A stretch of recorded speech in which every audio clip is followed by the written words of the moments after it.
With a set name like Whoa, there's no way anything could go wrong, right? It's not like we're going to need to ban or restrict any cards from this set, right?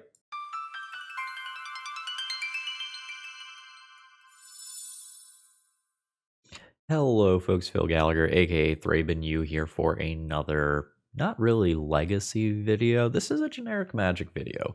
We're going to talk about how Wilds of Eldraine is going to be impacting multiple formats. We're going to focus on Legacy and Vintage in particular, although I'm going to say a few things about Commander as well today.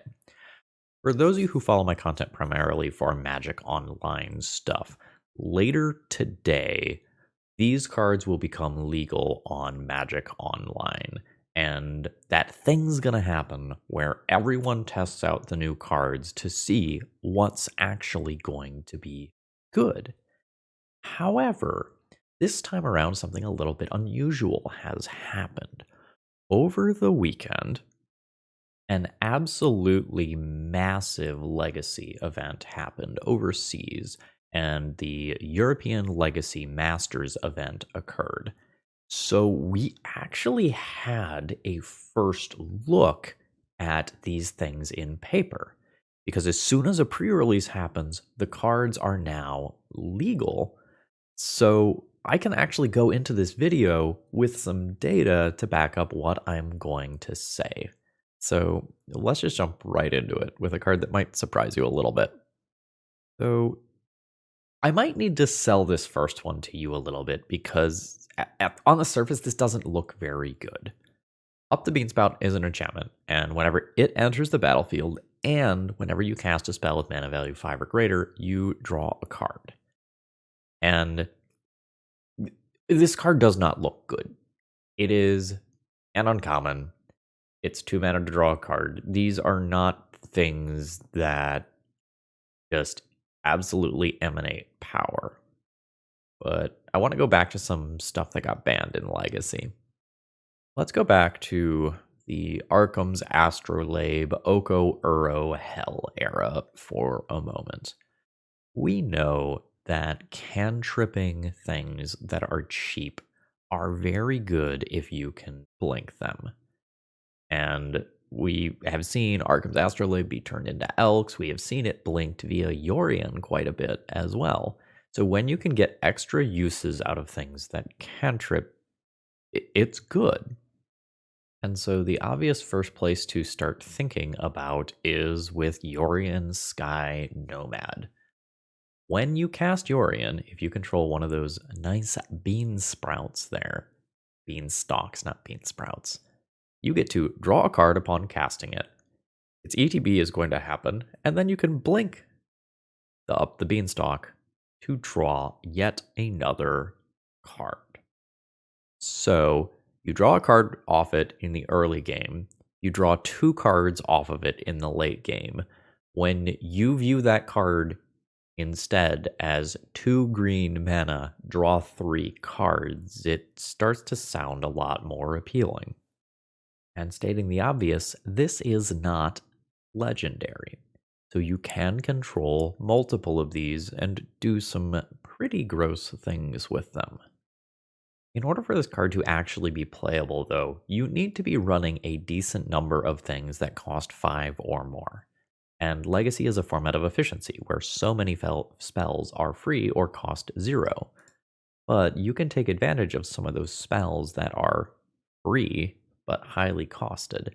And when your Force of Wills start cantripping, they do become very appealing.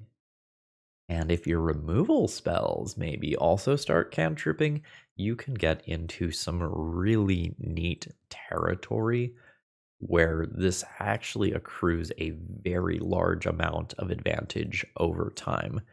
And I actually have a deck list I can show off here. So the deck list that I have on screen here is from Claudio Bonanni, who got top 8 at an over 400 person event this weekend with Up the Beanstalk.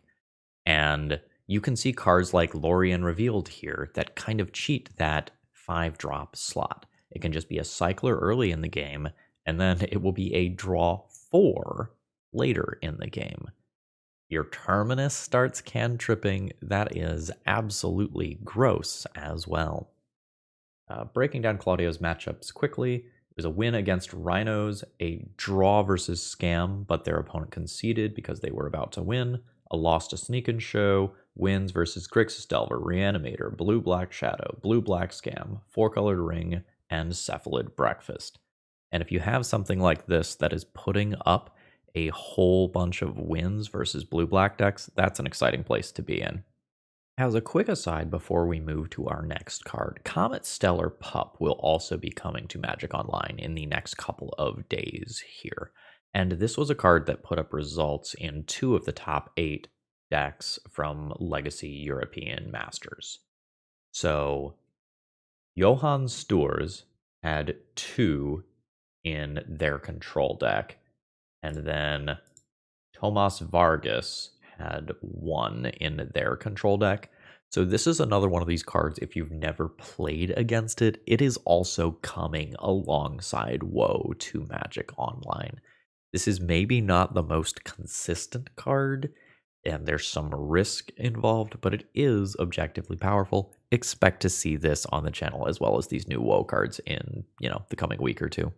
All right, now let's just talk about the best card in the set.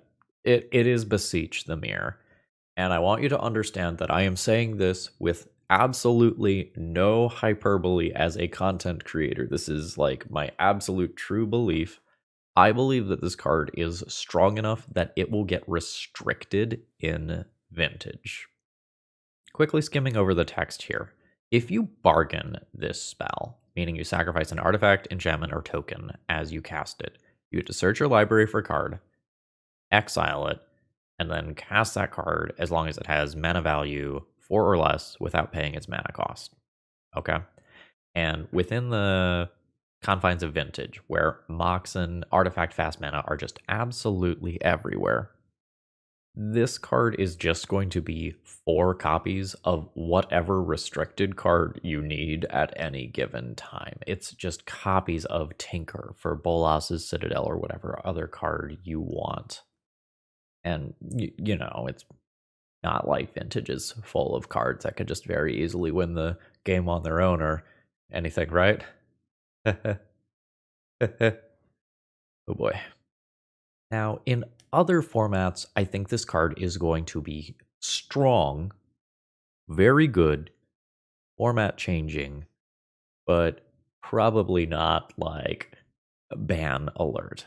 I do say probably though, because as we're going to see in a minute, this card can do some very impressive things. Now, if you're just like a standard player or something, this card is probably just going to be annoying for you, as it will just be copies of a card that is very strong.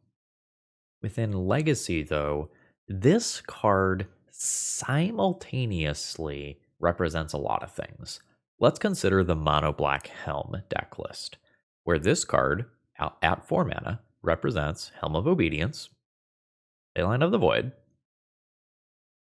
Karn, the Great Creator, as well as any other bullshit hate card that you have placed within your deck. I want to make sure this is clear. This is either side of an A plus B combo. It can be a cripplingly good hate card like Karn the Great Creator, which can also then fetch for a Helm that's in your sideboard. And that means you can effectively have 5 copies of Karn the Great Creator while only putting 1 copy of that bad card in your deck list. And I am a notorious Karn the Great Creator hater. But you're playing against 8-cast. You're playing against an artifact-based Storm deck. The ability to just get that, probably on turn 1 or turn 2 every time, while only putting a single copy into your deck list, is so strong. This idea is in fact so strong that it won Legacy European Masters, and let's take a look at that deck list. All right, so this is the deck list, and this is essentially kind of the new face of Mono Black Helm, and I'll be playing a list very, very similar to this one in the next couple of days as a regular American player of the deck. Michael Levine has already donated to make that happen. So, one of the things that I want to point out from this deck list is actually ill-gotten gains. This is a card that I've played on my channel a couple of times, and it was fine. It was really cute when it worked, but it was really hard to set up the timing proper. Oh, oh, yeah. So, Beseech the Mirror, in addition to being either part of an A plus B combo, can also be a way for 4 mana to obliterate your opponent's hand, because Leyline of the Void or Douthie Voidwalker will make that into a one-sided effect, and also return 3 cards from your graveyard to your hand. This Beseech the Mirror card is going to be insane. It, in fact, already is. And if you take a look at this deck list here, you will see that there is only a single copy of Helm of Obedience. Yet you have more access to this card than ever because of Beseech the Mirror. Now, notably, there is a downside to this card. The bargain is done as you cast the spell. So it's not like, okay, as it resolves, I'll sacrifice my thing. That cost is paid up front. Now, most of the time we are going to be sacrificing an artifact in this build, probably a Chrome Mox, maybe an Urza Saga token, but since we can sacrifice an enchantment or a token, we can sacrifice extra copies of Leyline of the Void, or we can go and sacrifice a token from Orcish Bowmasters in order to go and do this as well. So given that it won a large tournament the first weekend, it was legal, I feel very confident in saying that like this is the best card in this set. Keep your eye on this one.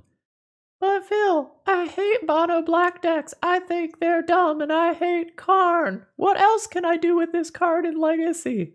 Oh, well, let me show you. All right, I apologize for this being small, but I think it's just best to show it all off at the same time.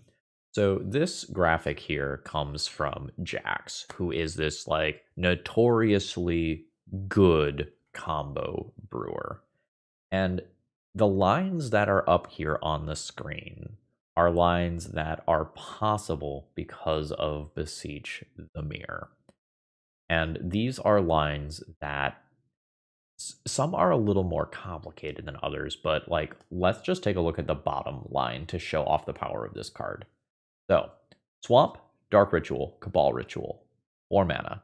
Play any 0 mana artifact, Beseech the Mirror, and then you cast Empty the Warrens. That is 5 cards, right? Swamp, Dark Rit, Cabal Rit, 0 cost artifact, Beseech the Mirror. That is 5 cards. On 5 cards, you can make 10 goblins on turn 1 without needing 2 colors of mana. I can't stress that last part enough.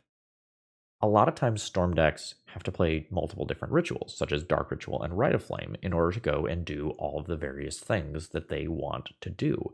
But Beseech the Mirror often means that you can ignore color restrictions. And let's go into that because there's an interesting card on a couple of these images here. Many of your Beseech the Mirror lines might end up using Gaia's Will. And if you play this card fairly, if you play this card as a suspend 4 card, it just isn't good. But Beseech the Mirror lets you ignore the casting cost of this card, and normally you just can't physically cast this without suspending it or doing something weird like cascading into it.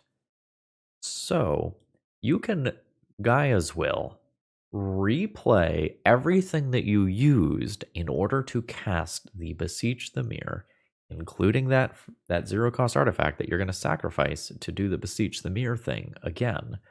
And that means that you can create incredibly compact lines that result in a Tendrils of Agony kill from like 5 cards.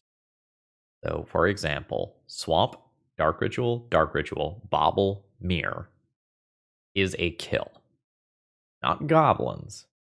That can also just be a kill.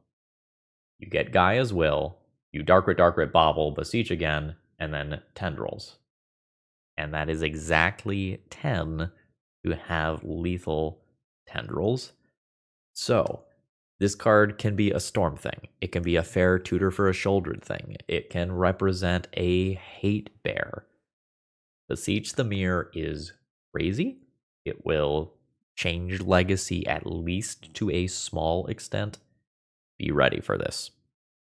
Command Fest Orlando is coming October 20th to 22nd. So get ready for a weekend full of Magic the Gathering in one of the country's premier vacation destinations.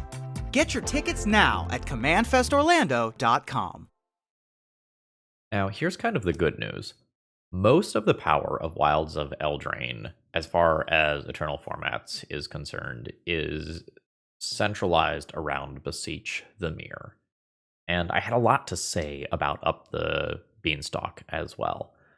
From here, I'm going to quickly gloss over 6 more cards that I think should be on your radar if you are sort of an engaged Magic player, but I will go much more quickly from here, like think a minute a card. This is mostly for the competitive EDH players out there.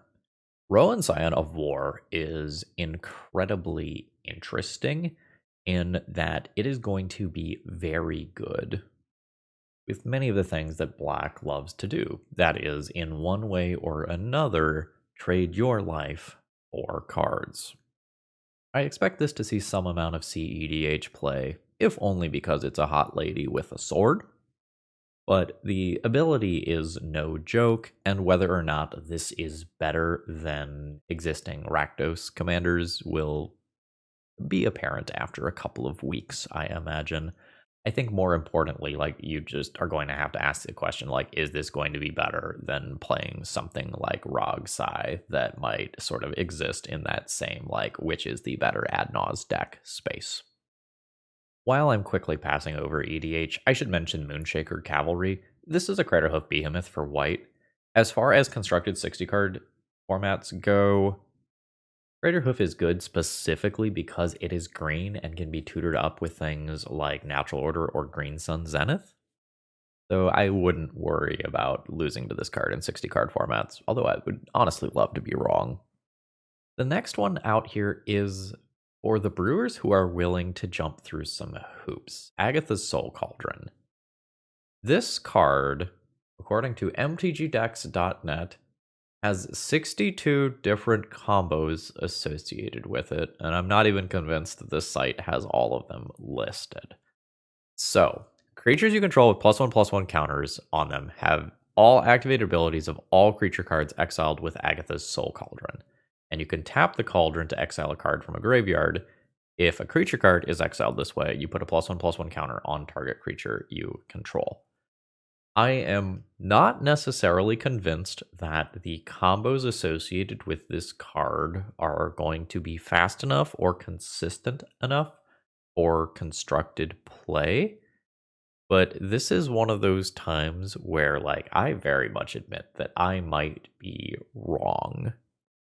Within the confines of Legacy, I think there will just be better things to do. You know, Reanimator exists, Show and Tell exists, Storm Combo exists, and Artifact Hate is prevalent and often main decked in Legacy.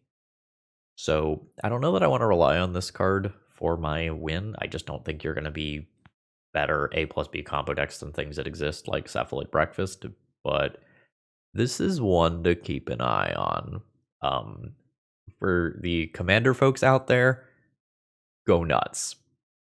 So this next one feels like so close to right for me on power level for constructed format. I think it falls just on the wrong side of the line, but I want to explain my rationale for why I have my eye on this card at the very least. So, ignoring the top part, which I'm going to view as an occasional bonus rather than as real text of the card, the middle ability here is quite strong. Whenever another artifact you control is put into a graveyard from the battlefield, put a +1/+1 counter on Surge Injure and scry 1. At multiple points throughout Magic's histories, and across many formats, we've seen like Arcbound Ravager artifact-based sacrifice decks being incredibly powerful. And now with things like Hardened Scales and the Ozolith existing that can increase the number of counters that are put on things or otherwise move those counters around, it would not surprise me if this does something probably in a smaller format than Legacy, but this one got the eyebrow raise from me. Notably, the final ability says that you gain life equal to its power, which if its power is just 3, that's treating it like the food that it is. But if you've cranked up its power and you start gaining, 5, 7, 10 life off of that ability, that can be a godsend in games that get a little bit weird. This next one is probably a multi-format all-star, and that is Charming Scoundrel. So there's a lot of abilities attached to this 1/1 haste creature. You can loot, you can make a treasure, you can make a wicked roll. And I'm not going to go into the rolls here, that's kind of beyond the scope of this video. But like the first thing that I want to point out is that usually these creatures that create treasure tokens cost 3 mana. So printing one at 2 mana is really strong. Luckily, not very many things exist at 2 mana that make a single treasure. And I mean, if something made more than one, oh, it's you. Ignoring our good friend Dockside Extortionist, this is a card that I expect to see a lot of play in Commander. Anytime that you can copy, blink, or otherwise reuse creatures that look like this, it ends up being much stronger than it looks. And the final card that I want to briefly mention here is Regal Bunnicorn. This is a pseudo Tarmogoyf card where its power and toughness are equal to the number of non-land permanents you control. And in Legacy, sometimes we have decks that make a very large number of permanents. Decks like 8-Cast come to mind, where you create a large number of Thopter tokens. And it is possible that this sees play in Eternal formats as a finisher. Now, if you think about how much play Tarmogoyf sees right now, it is a pretty fringe card. But this gives white decks access to a card that can just be very fat on its own at a low mana cost. Let's consider a deck like Death and Taxes. I don't think you want to play this here, just clarifying, but let's consider that. At any given time, how many non-land permanents does Death and Taxes probably have in the mid-game? 5? So assuming you have 5 and then play this, it's a 2-mana 6/6. That's pretty good. And this can be sort of like a white Murktide Regent in some ways. Now, I say that with the largest of possible fucking asterisks next to it, right? You need your other stuff to have survived. And if this is your top deck when you just have lands, this is a 1/1. Okay. But this is a card that I would love to see crushing people somewhere in some way, because I think the salt stories will be very, very funny. Today's video is sponsored by Moxfield.com, and I personally keep all of my deck lists for every format on this site. I love that I can go and sort them by types and tags if I need to. There's a lot of different viewing options. It can give you some math about your mana symbol, your curve, and you can even playtest and do sample opening hands with it. Check this site out if you haven't before. It's awesome.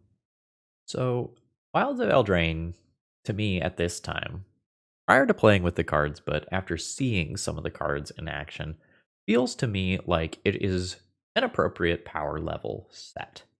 There are a couple of very good cards, again, with most of the power in the set being concentrated in Beseech the Mirror. And they already have and will continue to change Eternal formats. But other than maybe Up the Beanstalk, most of the other things that I mentioned today are just fringe playables. And this is not a Modern Horizons power level set, right? This is a normal standard legal set, and it feels like they hit the power level appropriately given that. Let me know down in the comments below if you have any thoughts, if I missed anything.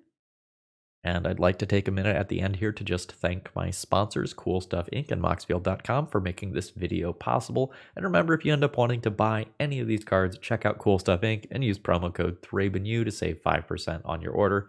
And folks, I hope you have a wonderful day, and I hope that you enjoy playing with these new cards as soon as they hit Magic Online.